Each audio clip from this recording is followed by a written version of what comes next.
Selamat pagi Bapak Ibu, saudara-saudara Super Messenger, salam sejahtera untuk kita semua. Pagi hari ini oleh anugerah Tuhan diberikan satu kehidupan yang baru, rahmat yang baru, anugerah yang baru yang dapat kita nikmati dan menjadi satu pertolongan bagi kita melakukan banyak perkara di sepanjang hari ini. Dan di dalam Bread of Life, pagi hari ini kita akan mengawali hari kita dengan belajar kebenaran firman Tuhan bersama-sama yang menjadi satu otoritas dalam kehidupan kita orang-orang percaya. Mari kita berdoa terlebih dahulu. Bapa kami surga, sungguh kami mengucap syukur. Hari baru dikaruniakan kepada kami. Sepanjang malam pada saat kami tidur, Engkau berkati kami dan bangunkan kami dengan kesegaran, dengan anugerah, dengan rahmat yang baru, bahkan memberikan pertolongan kepada kami, memampukan kami mengerjakan banyak perkara di sepanjang hari ini. Bersama-sama dengan Sobat Messenger di dalam Bread of Life, kami akan membaca, merenungkan firman Tuhan. Roh Tuhan ajar kami untuk dapat mengerti kebenaran firman Tuhan yang kami renungkan, kami simpan dalam hati, dan kami lakukan di dalam laku hidup kami setiap hari. Di dalam nama Tuhan Yesus kami berdoa. Amin. Bapak Ibu, saudara-saudara, Sobat Messenger, bagian firman Tuhan yang diperenungan kita pada pagi hari ini diambil dari kitab Yeremia. Yeremia pasal 8 ayat 4 hingga yang ke-7. Kitab Yeremia pasal 8 ayat 4 hingga ke-7, demikian firman Tuhan.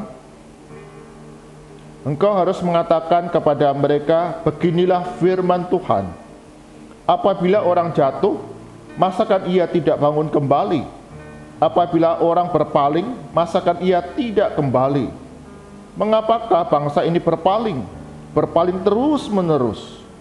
Mereka berpegang pada tipu, mereka menolak untuk kembali. Aku telah memperhatikan dan mendengarkan. Mereka tidak berkata dengan jujur. Tidak ada yang menyesal karena kejahatannya. Dengan mengatakan, apakah yang telah kulakukan ini? Sambil berlari, semua mereka berpaling. Seperti kuda yang menceburkan diri ke dalam pertempuran. Bahkan, burung ranggung di udara mengetahui musimnya. Burung tekukur, burung layang-layang, dan burung bangau berpegang pada waktu kembalinya. Tetapi umatku tidak mengetahui hukum Tuhan. Amin. Demikian firman Tuhan. Berbahagialah saat kita yang membaca, mendengarkan firman Tuhan siang dan malam, menyimpannya dalam hati, serta melakukannya dalam kehidupan hari demi hari. Bapak Ibu, saudara-saudara, Sobat Messenger, tema perenungan kita pada pagi hari ini adalah kembali pulang. Kembali pulang. Dalam sebuah video pendek yang saya tonton di media sosial, di sana menggambarkan, menceritakan ada seorang ibu dan seorang anak yang baru saja pulang dari sekolah. Ketika mereka membuka pintu pagar, dilihatnya ada seekor kucing yang sedang duduk di teras rumah. Mereka mengamati kucing ini. Dan kemudian sang anak itu berteriak sambil menangis, itu Tayo, kucing kita yang hilang 1 tahun yang lalu. Sambil kemudian berlari dan memeluk kucing itu. Ternyata kucing abu-abu yang bernama Tayo itu adalah kucing keluarga ini yang telah menghilang selama 1,5 tahun. Pergi, tidak diketahui, dan kemudian tiba-tiba 1,5 tahun kemudian muncul kembali pulang kepada sang pemilik. Mengejutkan sang pemilik. Pengalaman yang sama juga terjadi kepada sebuah keluarga di Wisconsin, Amerika Serikat. Ketika mereka melihat dari CCTV rumah mereka, didapati ada seekor kucing abu-abu yang kemudian masuk ke teras rumah mereka dan kemudian duduk di kursi yang ada di teras dengan nyamannya, dengan tenangnya. Maka sang pemilik rumah ini kemudian memeriksa, kucing siapakah yang kemudian duduk di kursi teras rumah mereka. Dan ketika diamat-amati dan melihat, mereka terkejut. Itu adalah kucing mereka yang telah hilang 8 tahun yang lalu. Dan kemudian tiba-tiba kembali pulang kepada sang pemilik, yang mendatangkan sukacita yang besar bagi sang pemilik. Bapak Ibu, saudara-saudara, Sobat Messenger, sungguh kita mengucap syukur. Tuhan karuniakan sebuah naluri kepada binatang untuk mereka dapat kembali pulang kepada sang pemilik yang mengasihi mereka, yang merawati mereka, yang mencukupkan segala kebutuhan mereka setiap hari. Mereka sudah hilang 1 tahun, 2 tahun, bahkan sampai ada yang 8 tahun.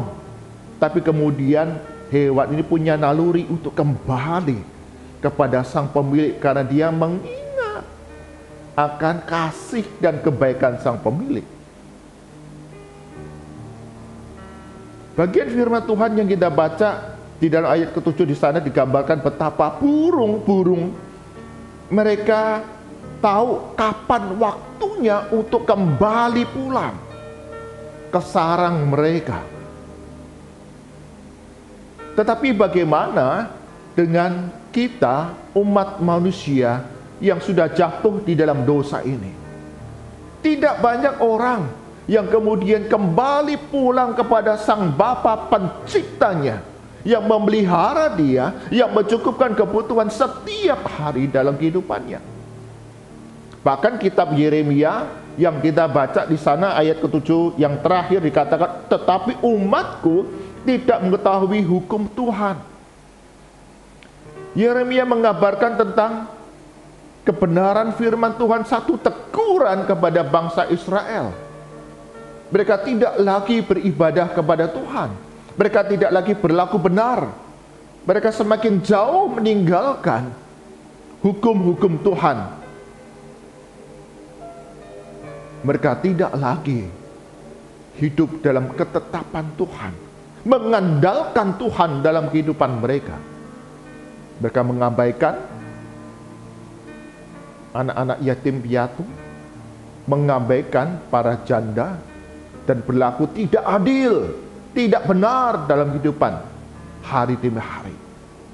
Dan di sana digambarkan mereka tidak punya kereduan hati untuk kembali pulang mengandalkan Tuhan dalam kehidupan mereka. Mereka tidak lagi peduli akan Tuhan yang memelihara kehidupan mereka setiap hari. Bukankah ini yang juga terjadi dalam kehidupan setiap kita manusia dalam dunia ini?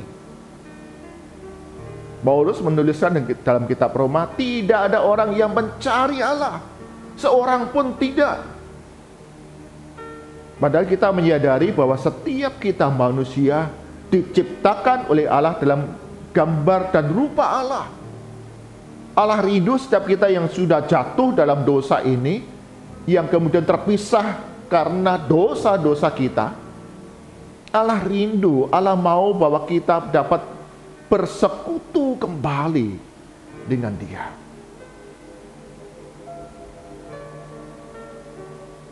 Karena itu Allah mengaruniakan Yesus Kristus datang ke dalam dunia untuk menyelamatkan setiap kita manusia yang berdosa melalui kematiannya di kayu salib. Kebangkitannya mengalahkan maut, bahkan naik ke surga untuk sediakan tempat bagi setiap kita yang percaya kepada Yesus Kristus. Kita dapat bersekutu kembali dengan Allah Bapa kita di surga. Kita dapat kembali pulang kepada surga yang mulia. Itulah kerinduan Allah, kasih Allah bagi kita manusia yang berdosa. Ketika Yeremia melayani, memberitakan suara Tuhan, kebenaran Tuhan. Kalau kita membaca keseluruhan dari kitab Yeremia, Bapak Ibu Saudara, Allah berfirman agar umat Allah, bangsa Israel itu kembali pulang kepada Bapa, mengandalkan Bapa dan punya ketaatan kasih yang besar kepada Bapa dalam peribadahan, dalam laku hidup yang menyatakan kebenaran dan keadilan Allah. Tetapi itu tidak dikerjakan, tidak dilakukan oleh bangsa Israel. Sampai akhir pelayanan Yeremia dapat dikatakan gagal, karena bangsa Israel itu tidak lagi hidup memandang kepada Tuhan. Tuhan Yesus dalam perumpamaan tentang anak yang hilang mengajarkan kepada kita betapa kita seringkali hidup menurut apa yang menjadi kehendak kita, memuaskan kesenangan hasrat kita, dan kita tidak peduli kepada Allah yang mengasihi kita. Kita dapat melihat bagaimana anak bungsu itu meminta harta warisan kepada ayahnya. Ketika mendapatkannya, dia menjual, pergi ke kota, berfoya-foya, hidup hanya untuk kesenangan sendiri, melakukan apa yang dia kehendaki, dan tidak peduli kepada Allah Bapanya yang mengasihi dia. Ini mengajarkan kepada kita, Bapak Ibu Saudara, Sobat Messenger, ketika kita hidup hanya seturut dengan apa yang menjadi kehendak kita, apa yang kita pandang benar, yang hanya membawa kenikmatan, kesenangan sesaat dalam dunia ini. Kita melakukan apa yang kita senangi belaka, dan kita tidak mencari Allah, maka hidup kita menuju kebinasaan. Kita tahu bangsa Israel ketika tidak taat kepada Tuhan, hidup mereka ada di dalam penaklukan, penjajahan bangsa yang lain. Demikian pula anak bungsu, ketika hidup seturut dengan kehendak dia belaka, menuruti kesenangan hasratnya belaka, maka menuju kebinasaan. Hidupnya pun menderita. Tetapi di dalam tengah penderitaan, kesulitan hidup yang dia alami, si anak bungsu ini punya kesadaran. Ya, Bapakku sungguh penuh kasih. Bahkan para hamba-hambanya pun, pegawai-pegawainya pun dicukupkan segala kebutuhannya. Lah aku ini loh anaknya. Tetapi memberontak kepada dia, meninggalkan dia, dan hidup hanya foya-foya untuk diri sendiri. Betapa berdosanya aku. Dan ketika menyadari betapa besar kasih Bapa kepada dia, bahkan para hamba pegawainya pun dia pelihara, dia cukupkan. Si anak bungsu menyadari, aku sudah berdosa kepada Bapa. Aku sudah meninggalkan Bapa, dan aku mau kembali pulang kepada Bapa. Dan Yesus menggambarkan betapa kasih Allah Bapa itu begitu besar dalam menyambut anaknya yang sudah pergi meninggalkan dia, bahkan dianggap mati ini. Disambutnya dengan penuh sukacita ketika kembali pulang kepada dia. Bahkan ketika si bungsu mengatakan, aku pulang bukan sebagai anak, anggap aja aku sebagai hamba. Oh tidak, engkau adalah anak yang aku kasihi, yang dahulu mati sekarang hidup kembali. Ada sukacita yang besar dari Bapa menyambut setiap anak-anaknya yang datang kembali pulang kepada Dia. Bapak, Ibu, saudara-saudara Super Messenger, demikian pula hati Bapa bagi setiap kita manusia yang jatuh di dalam dosa. Seburuk apapun, sejahat apapun, sebesar apapun dosa-dosa dan pemberontakan kita, hati Bapa sungguh mengasihi kita dan menanti kita kembali pulang kepada Dia melalui pertobatan, pengakuan akan dosa-dosa dan pelanggaran kita. Dan kita perlu Tuhan untuk pelihara kita. Kita perlu Tuhan yang akan menuntun kita kepada hidup yang kekal. Kita perlu Tuhan untuk mengalami pengampunan dari dosa dan kemampuan, kekuatan untuk hidup kudus sesuai dengan apa yang Tuhan rancangkan, kehendaki dalam perjalanan hidup di tengah dunia ini.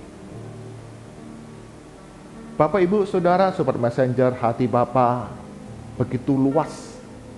Dia menantikan kita untuk kembali pulang kepadanya, mengalami berbagai rupa-rupa kasih Allah yang ajaib dalam kehidupan kita. Ada pengampunan dosa, ada kekuatan Roh Kudus untuk hidup seturut dengan kebenaran firman Tuhan. Bahkan Tuhan Yesus menghantar kita, menjamin kita dengan kehidupan yang kekal di surga kelak.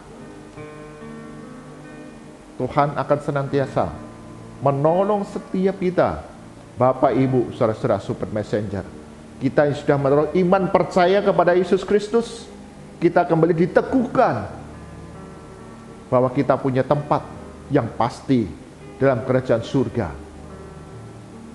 Dan ketika kita mengakhiri pertandingan dalam dunia ini, kita bisa kembali pulang ke surga, bersekutu dengan Allah Bapa kita yang Maha Kudus. Amin. Mari kita berdoa.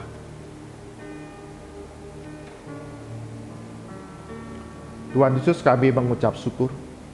Kasih-Mu begitu besar sehingga rela meninggalkan surga yang mulia, mengosongkan diri, datang ke dalam dunia untuk menyelamatkan kami manusia yang berdosa, yang tidak mencari Allah, yang bahkan memberontak kepada Allah, menjauh daripada kasih karunia Tuhan. Mengucap syukur untuk karya penebusan di kayu salib. Engkau yang gantikan kami menjalani hukuman dosa. Mati, tapi bangkit pada hari yang ketiga, mengalahkan kuasa maut, kuasa kematian, dan naik ke surga untuk disediakan tempat bagi kami yang menurut iman percaya kepada Tuhan Yesus. Surga yang mulia. Hari ini kami diajarkan betapa besar kasih Bapa atas hidup kami di dunia ini. Merindukan untuk kembali pulang, bersekutu bersama-sama dengan Bapa di surga. Tapi kami menyadari tidak banyak orang yang berkeputusan untuk kembali pulang.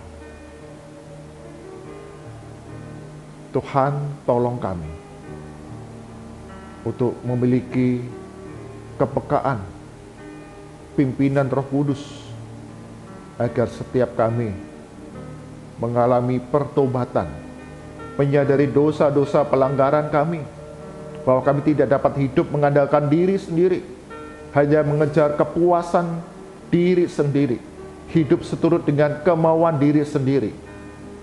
Karena Tuhan memiliki rancangan yang indah bagi setiap kami, manusia yang berdosa. Allah rindu untuk bersekutu bersama dengan makhluk ciptaannya. Tuhan tolong kami untuk terus dapat memberitakan Injil keselamatan ini kepada banyak pribadi yang ada dalam kehidupan di mana kami ditempatkan.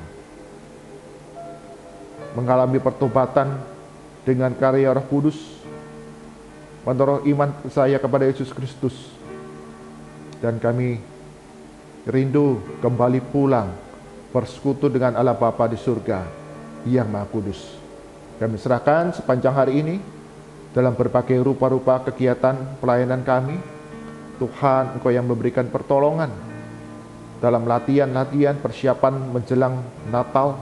Kami dapat memberikan yang terbaik bagi kemuliaan nama Tuhan.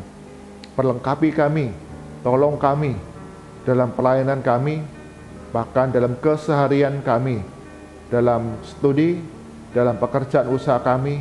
Tuhan Yesus akan membuatnya berhasil mencukupi kebutuhan dalam keluarga kami. Kami berdoa untuk setiap kami yang sakit, yang lemah tubuh. Sungguh Tuhan, Engkau yang berbelas kasihan, zaman kuasa Roh Kudus-Mu atas tubuh kami, dan dalam nama Tuhan Yesus Kau sembuhkan, Kau pulihkan, karena oleh bilur-bilur-Mu kami semua sudah disembuhkan.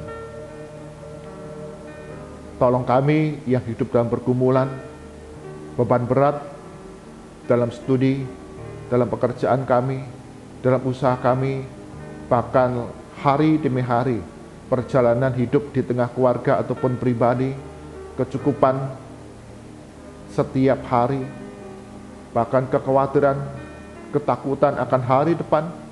Sungguh Tuhan, Kau berikan hikmat kepada kami semua, jalan keluar, sehingga kami dapat menanggungnya dengan kekuatan dari Tuhan. Kami berdoa, ya Tuhan, untuk lembaga-lembaga pelayanan misi. Sungguh Tuhan, Engkau yang akan mencukupkan segala apa yang dibutuhkan dalam menjalankan berbagai kegiatan untuk menjangkau jiwa-jiwa baru datang kepada Yesus Kristus. Berkati hamba-hamba-Mu yang terlibat secara langsung dalam lembaga pelayanan misi ini, dalam berbagai aktivitas profesi yang ditempuh dalam memberitakan Injil dan melayankan kasih. Sungguh Tuhan, Engkau yang memberikan hikmat, pertolongan, bahkan perlindungan di tengah ancaman sekelompok orang yang ingin mencelakakan. Tuhan akan karuniakan perlindungan dan keselamatan, sehingga setiap pemberitaan Injil keselamatan dan pelayanan kasih yang dibagikan boleh menjangkau banyak jiwa, terlebih di daerah-daerah tertentu yang tertutup di Indonesia ini. Sungguh Tuhan, Kau yang akan memberikan pertolongan, membuka jalan atasnya. Kami berdoa untuk bangsa dan negara kami Indonesia. Tuhan akan memberikan pertolongan, pemeliharaan, keamanan menjelang Natal dan Tahun Baru. Ada berbagai aktivitas, bahkan masa-masa liburan. Ada banyak perjalanan-perjalanan yang akan ditempuh oleh keluarga-keluarga di Indonesia. Tuhan, Engkau berikan perlindungan, keselamatan sampai di tempat tujuan dengan selamat, dan karuniakan aparat dalam menjaga setiap lalu lintas transportasi yang digunakan, semua dapat dilakukan, semua perjalanan dapat sampai ke tempat tujuan dengan lancar, dengan baik. Bahkan Tuhan, Engkau akan memelihara untuk cuaca yang tidak menentu, yang acap kali mendatangkan bahaya. Sungguh Tuhan, Engkau memberikan kehati-hatian bagi setiap mereka dalam menempuh moda transportasi yang digunakan sepanjang perjalanan di dalam masa liburan Natal dan Tahun Baru ini. sehingga negara kami Indonesia tetap ada di dalam keamanan, kedamaian, keselamatan, dan kesejahteraan. Mari arahkan hati kita kepada Tuhan, kita terima berkat dari Tuhan. Kasih karunia, rahmat, dan damai sejahtera dari Tuhan kita Yesus Kristus, pemeliharaan sempurna dari Allah Bapa, serta penghiburan, kekuatan dari Roh Kudus senantiasa melimpah dalam kehidupan kita dari sekarang sampai selama-lamanya. Amin. Bapak, Ibu, saudara-saudara, Sobat Messenger, Allah rindu setiap kita, makhluk ciptaannya. Ia diciptakan dalam rupa dan gambar Allah ini. Merindukan kita untuk kembali pulang, bersekutu dengan Dia yang Maha Kudus. Kita sadar, kita adalah manusia yang berdosa, yang acap kali hidup menurut apa yang kita pandang benar. Hidup mengandalkan kekuatan sendiri. Hidup hanya memuaskan kesenangan hasrat sendiri dan menjauh daripada Allah. Bahkan kita disebut memberontak kepada Allah. Hari ini kita diingatkan, hati Bapa yang begitu luas oleh kasih karunia menantikan kita untuk kembali pulang kepadanya dengan kekudusan hidup, dengan pertobatan dan ketaatan kepada kebenaran firman Tuhan. Tuhan Yesus berkati kita semua. Amin.